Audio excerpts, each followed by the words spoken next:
जब नाव जल में छोड़ दी, तूफानों में ही मोड़ दी, दे दी चुनौती सिंधु को, तो फिर धार क्या और मझधार क्या। कहे मृत्यु को वरदान, मर लिया जब ठान, आ गए रणभूमि में, तो फिर जीत क्या और हार क्या। हरिवंश राय बच्चन की ये पंक्तियां मुझे एक ऐसे शख्सियत की याद दिलाती हैं, पुलकित सिंह, IAS 2020, जिसमें उन्होंने 26वां स्थान प्राप्त किया। पुलकित सिंह इससे पहले IIT क्रैक किया, उसके बाद DRDO में साइंटिस्ट थे और बहुत सारी चुनौतियों का सामना करते हुए IAS के इस मुकाम पर पहुंचे। पुलकित सिंह गांव के एक साधारण परिवार से, बहुत ही मध्यम वर्गीय परिवार से आते हैं। पुलकित सिंह ने इन सभी चुनौतियों का सामना किया है कि जो कि आपके या फिर मेरे जैसे अभ्यर्थी अक्सर सामना करते आते हैं। मेरे कुछ सवाल या फिर आपके कुछ सवाल जो हमारे दिमाग में आते हैं, तो उनके लिए हम कुछ ऐसे सवाल उनके सामने रखेंगे ताकि आप जान पाएं और आप प्रेरित हो पाएं कि किस तरह से एक साधारण परिवार से होने के बावजूद ऊंचाइयों के आसमान को छुआ जा सकता है।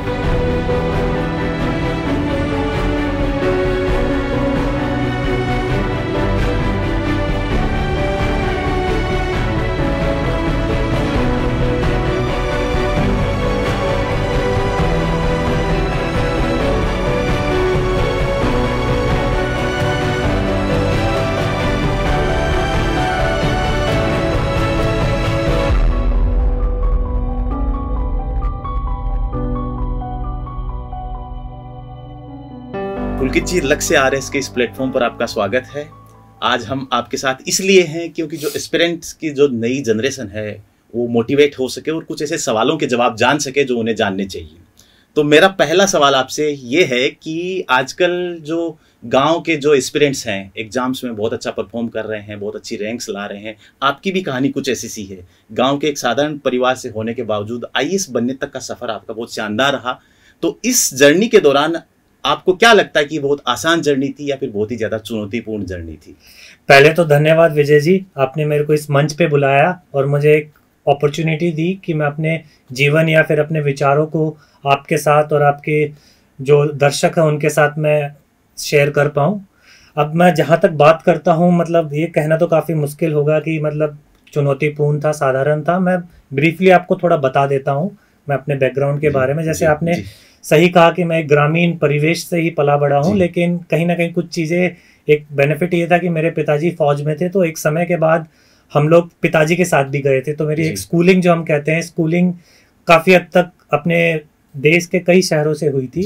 फिर इसके बाद मैं काफ़ी फॉर्चुनेट ही कहूँगा अभी तो, कि उसके बाद मैंने IIT का एग्ज़ाम क्रैक किया और फिर मैंने IIT BHU से मैकेनिकल इंजीनियरिंग की डिग्री हासिल करी। और उसके बाद मैंने जो UPSC का एक सफ़र है उसको कहीं ना कहीं मैंने कवर किया। जो भी कहने के लिए हो सकता है कि आपको लगे एक क्रोनोलॉजिकल ऑर्डर में, लेकिन कहीं ना कहीं उस सफ़र में उतार चढ़ाव तो रहे ही थे।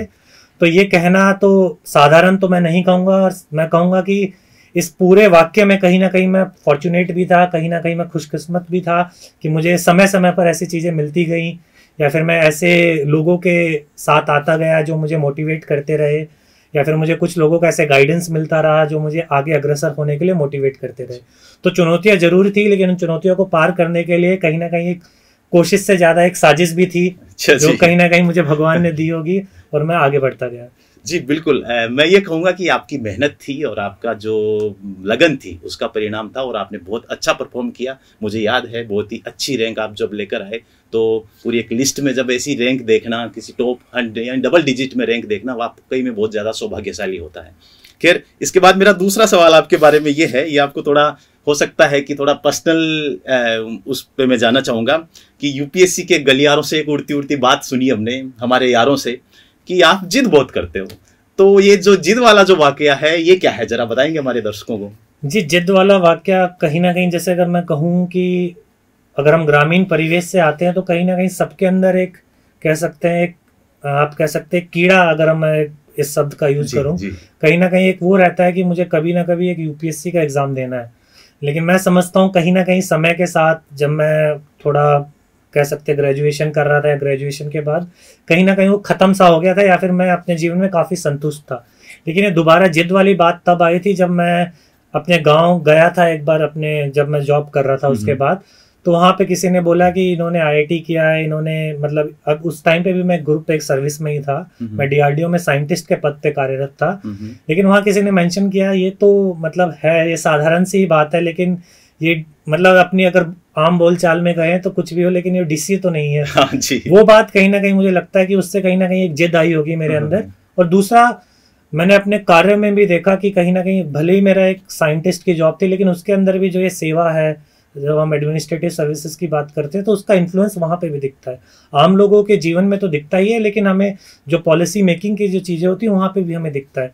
तो फिर उसके बाद एक कहीं जिद से डेवलप हो गई थी कि अब मुझे इसको क्रैक करना ही है। तो जिद कहीं ना कहीं वहाँ से आई थी। और डेफिनेटली हाँ, हमें जिद जरूर होनी चाहिए। जिद होगी तो जज्बा होगा, जज्बा होगा तो हम हौसला रखेंगे। जी बिल्कुल, मैं भी ये कहूँगा कि अगर आपको किसी भी लक्ष्य को प्राप्त करने के लिए कोई जिद है तो वो आपके लिए बहुत ही पॉजिटिवली वो वर्क करती है। ठीक है, खैर मेरा तीसरा सवाल आपसे ये है कि यूपीएससी की तैयारी के दौरान एस्पिरेंट्स बहुत सारी गलतियां करते हैं। बहुत सारे एस्पिरेंट्स ऐसे होते हैं जिन्हें पता भी नहीं चलता कि वो क्या गलतियां कर रहे हैं। आपने अपनी नजरों में जो गलतियां आपने की, ऐसी कौन सी 3 बड़ी गलतियां थी जो आपको लगता है कि आपको नहीं करनी चाहिए? अगर मैं गलतियां देखूं, क्योंकि मैंने 3 अटेम्प्ट दिए थे तो जाहिर है कहीं ना कहीं गलतियां तो करी ही होंगी। अब मैं पहली गलती की अगर बात करूं तो एक पहली गलती होती है हम चीज़ों को डिले करते रहते हैं। जैसे मैंने काफ़ी डिलेड प्रिपरेशन स्टार्ट किया था। तो मेरा ये मानना है कि अगर आपको कोई एक लक्ष्य निर्धारित करना है तो आपको उस पर जल्दी से जल्दी अपने लक्ष्य की तरफ जाना चाहिए, पहली है। अब मैं यूपीएससी की तैयारी पे अगर मैं बात करूं तो एक यहाँ पर आपको निरंतर प्रैक्टिस करना बहुत जरूरी है। तो मैंने कहीं ना कहीं रियलाइज करा था कि हो सकता है मैं कहीं ना कहीं एरोगेंट था अपने पहले 2 अटेम्प्ट में, कि मैं ज़्यादा प्रैक्टिस नहीं करता था या फिर ये समझता था कि इसको तो मैं टैकल कर ही लूंगा। तो एक वो एरोगेंसी या फिर आप लेथार्जी या कुछ भी कहें, लेथार्जी, एरोगेंसी, कॉन्फिडेंस, XYZ आप कुछ भी कहें, लेकिन बात यह कि आपको प्रैक्टिस करते रहना चाहिए। और तीसरी बात प्रैक्टिस से रिलेटेड, जो एक उत्तर लेखन, खासकर जो अपने इंजीनियरिंग पृष्ठभूमि से जो लोग आते हैं उनके लिए स्पेसिफिकली मैं कहना चाहूंगा कि उनके लिए काफी महत्वपूर्ण होता है कि आप उस कला को डेवलप करें। और उसमें समय लगेगा, क्योंकि आप एक 5 से 6 साल के अंतर ऐसा आता है आपके जीवन में 10वीं से लेकर ग्रेजुएशन तक, जहाँ आप कहीं ना कहीं उससे इतना अटैच नहीं रहते हैं। कहीं ना कहीं एक ज्यादा ऑब्जेक्टिविटी आ जाती है आपके दृष्टिकोण में, उत्तर लेखन में। तो एक वो आपको काफी अच्छे से उस पर काम करना चाहिए। मैं समझता हूँ कम से कम 5-6 महीने आपको डिलीजेंटली उस पर अपना समय देना चाहिए। तो ये 3 चीजें मैं आपको हाईलाइट करना चाहूँगा। मैं आपसे एक सवाल ये पूछना चाहूंगा कि जो पीसीएस होते हैं, जैसे कि आरएस हो गया, हरियाणा के लिए एचसीएस हो गया, और जो यूपीएससी की तैयारी है, इन दोनों को हम एक साथ कितना हैंडल कर सकते हैं? और कभी बीच में आ जाए कोई एग्जाम, पीसीएस एग्जाम आ जाए, कोई यूपीएससी की तैयारी कर रहा है या फिर कोई पीसीएस की तैयारी कर रहा है, उसको यूपीएससी के लिए एग्जाम आ जाए, तो उनको वो कैसे हैंडल करें? देखिए, टाइम मैनेजमेंट तो काफी महत्वपूर्ण है ही, लेकिन अगर हम कहीं ना कहीं देखें, यूपीएससी का एक सेट टाइमलाइन है, हर साल वो एग्जाम होना है, तो आपको पता रहता है। लेकिन अगर आप पीसीएस एग्जाम की किसी की भी बात करें तो उसमें समय लगता है। मतलब हो सकता है कई बार, जैसे आप हरियाणा की बात कर रहे थे, तो पिछले 10 साल में मैं नहीं मानता कि 3 या 4 बार वहाँ मतलब नोटिफिकेशन आया होगा। तो आपको मेजर फोकस तो यूपीएससी पे रखना चाहिए। और ये बीच में आपको आने वाली अपॉर्चुनिटीज होती हैं, आरएएस, और जैसे आपने एचसीएस या किसी भी पीसीएस की अगर आप बात करें, तो आपको उसके हिसाब से अपना समय वहाँ पे डिवाइड करना पड़ेगा कि किस समय आपको किस पे ज्यादा फोकस करना है। और आजकल तो एक अच्छी बात यह है कि इनका सिलेबस मोर और लेस सेम ही होता जा रहा है। तो कुछ आपको जो अलग से जो चीजें जो प्रिपेयर करनी है, आपको उस समय को मद्देनजर रखते हुए उनकी तरफ आपको ध्यान अपना केंद्रित करना चाहिए। मेरा अगला सवाल आपसे ये है कि किसान परिवार से हैं आप, खैर मैं भी हूँ, तो अब भी आप गांव जाके कभी खेत में काम करने का या फिर इस तरह का कि कोई वाकया है आपका कि अभी भी जाके आप करते हो, या फिर अब बिल्कुल कट आउट हो चुके हो?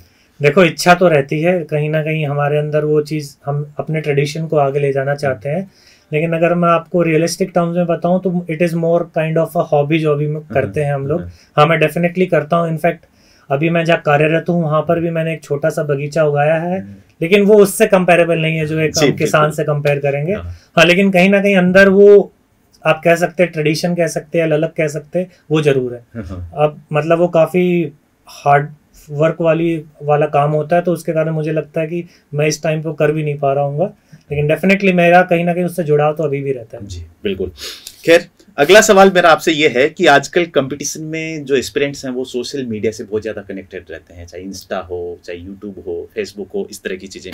अब यहाँ पर रील्स बहुत ज़्यादा चलती हैं। वो रील्स होती हैं बहुत छोटी छोटी मोटिवेशनल कोट्स हो सकती हैं, या फिर कोई टीचर की कोई छोटी सी जो पंच लाइन है वो उठा के चल रही होती हैं। और उसकी वजह से वो किसी कोचिंग का सिलेक्शन भी करते हैं, टीचर का सिलेक्शन भी करते हैं। तो आपके हिसाब से इसका क्या इम्पेक्ट पड़ता है इन एस्पिरेंट्स पे? पॉजिटिव पड़ता है या फिर नेगेटिव पड़ता है? उसकी वजह से वो कहीं भ्रमित तो नहीं हो रहे या फिर अच्छा है? देखिए, मैं समझता हूँ आप किसी भी चीज का अगर अति करते हैं तो आपके लिए जरूरी हानिकारक रहेगा। अगर आप उसको एक कंट्रोल्ड वे में या फिर एक नपातुला हिसाब से अगर आप चलते हैं तो आपको जो उससे बेनिफिट मिलना है आपको उतना ही मिलेगा, उससे ज्यादा नहीं मिलेगा। देखो, अगर हम रील की अगर आप बात करते हैं, अगर आप उसको देख रहे हैं तो कहीं ना कहीं डेफिनेटली आपको उससे कुछ बेनिफिट तो मिला होगा, इसीलिए आप वहाँ दर्शक जाके उसको देखता है। कोई ना कोई एक सेटिस्फेक्शन या कोई ना कोई एक आपके जीवन में कुछ एक रोल प्ले कर रहा होगा, इसलिए आप उसको देखते हैं। लेकिन दिक्कत तब आती है जब आप उस पर एक्सेसिवली डिपेंड होने लगते हैं। जैसे आपने अभी मेंशन किया कि 3-4 चीजें भ्रमित करने वाली आ जाती हैं, तभी आती हैं जब हमारा उसकी तरफ एक्सेसिव इंक्लिनेशन हो जाता है। तो ये जरूरी है कि हमें ये आइडेंटिफाई करना चाहिए कि हमें उन रील से हमारा क्या पर्पस सॉल्व हो रहा है, और उस पर्पस के बियॉन्ड हमें नहीं जाना चाहिए। वो जितना अपना पर्पस सॉल्व हो उतना ही हम देखें। और मैं मानता हूं कि आपको अपना टाइम भी रेस्ट्रिक्ट करना चाहिए सोशल मीडिया यूजेस का।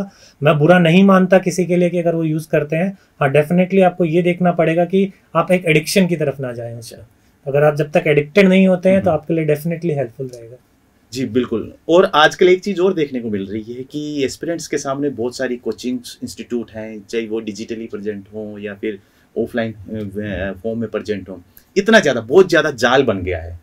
तो इस दौर में एस्पिरेंट्स अच्छी कोचिंग का कैसे चुनाव करें, या फिर एस्पिरेंट्स अच्छे टीचर का या फिर मेंटरशिप का कैसे सिलेक्ट करें कि हमें किसके पास जाना चाहिए?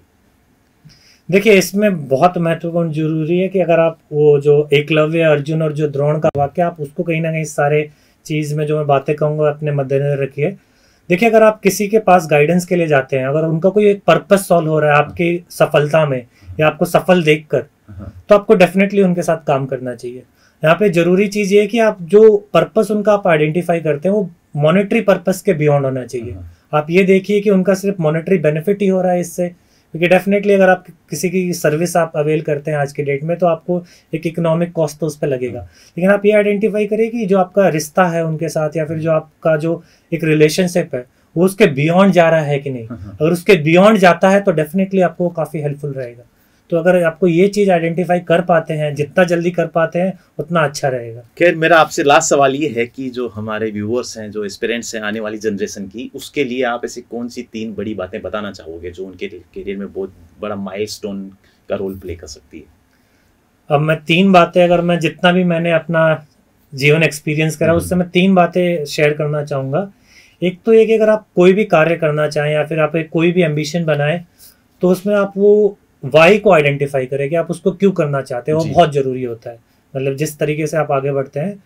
दूसरा ये है कि आप एक ऐसी एटमॉस्फेयर या फिर ऐसे सराउंडिंग को ढूंढिए, मेंटर्स, गाइडेंस, जो भी आप बोले, या फिर अपने फ्रेंड सर्कल को ऐसा चूज करिए जो आपको कहीं ना कहीं पुश करे अपनी बाउंड्रीज के बियॉन्ड जाने में, और साथ के साथ आपको एक हेल्पिंग हैंड का भी काम करें जो आपको आगे ले जाने में भी हेल्पफुल रहे। तो ये 2 चीज़ें मैं समझता हूँ कि काफ़ी हेल्पफुल रहेंगी अगर आप कोई भी एस्पिरेंट अपने कॉम्पिटिटिव एग्जामिनेशन या फिर अपने जीवन में भी इन जनरल इनको यूज़ करता है। जी पुलकित जी, आप हमारे यहाँ आए, हमारे मंच पर आए और हमारे जो एस्पिरेंट्स हैं या फिर हमारे जो व्यूअर्स हैं उनको आपने बहुत अच्छे से चीज़ों के बारे में बताया, उसके लिए बहुत बहुत धन्यवाद।